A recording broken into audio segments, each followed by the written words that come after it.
Good morning everyone and welcome to my channel. Today's tutorial is going to be a two-part stencil for this cute monster guy and I had brains for breakfast. The image is from lovesvg.com. If you're interested in downloading that, I will link the website below. You can go and create an account and download this guy. First thing I'm going to do is ungroup everything because I want to create my own groupings. So I'm just going to, everywhere you see this down arrow indicates a group. The two grays are together. They're okay together because I'm going to put them together anyway. This one needs to be ungrouped because it contains the black and the green, which I want on two different stencils. Alright, so the green, this is by itself, the gray.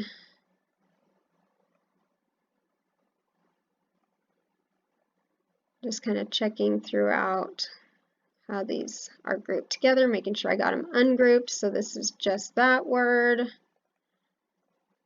And this one, as you can see, it lit up, it contains the word brains, so I got to ungroup that one. So now we have just that green, these individual words.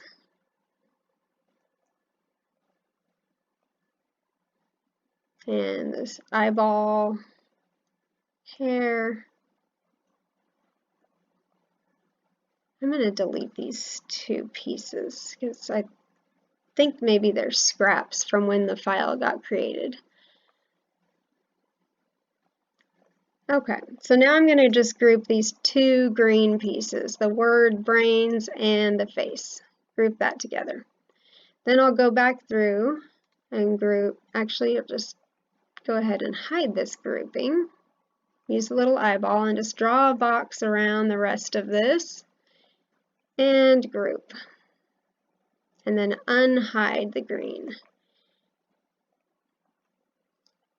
I'm going to group this together just for a minute so I can duplicate it without the pieces moving around, and I'll resize this to fit on my 3-inch cookie.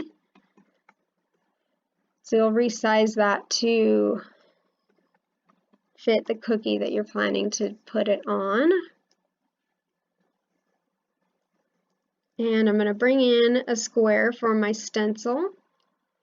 Turn that to white just because it's easier to see on the video. And as you can see, it's covering up the guy because it was the last thing on the canvas, so that puts it on top. I'm going to arrange and send that to the back and resize that for my silk screen size. I like to do 6 inches. The reason I chose to do this 6 inches, or excuse me, silk screen, is because I feel like it'll mess up the integrity of the face to bridge him. And now I'm going to draw a box around all of this to center it.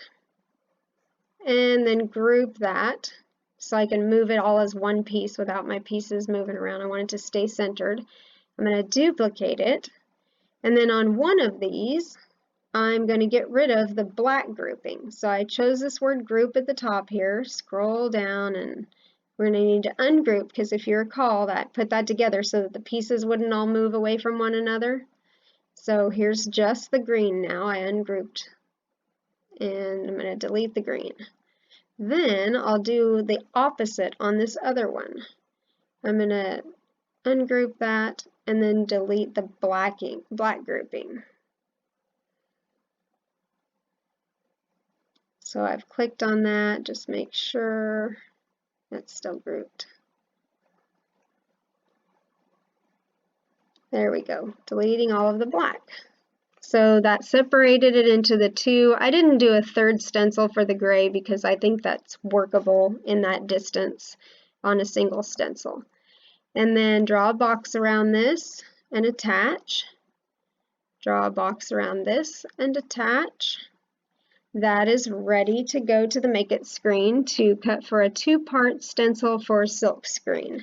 Again, if you chose to cut this out in plastic, the letters, quite a few of the letters would require bridging, as well as both of these pieces, the gray, the nose, the hair. You're going to lose the detail of the stitching on the face, and the face itself would need to be bridged. So to me, it loses the integrity of the image, so I chose to do it for SILKSCREEN. If you have any questions, feel free to place them in the comments.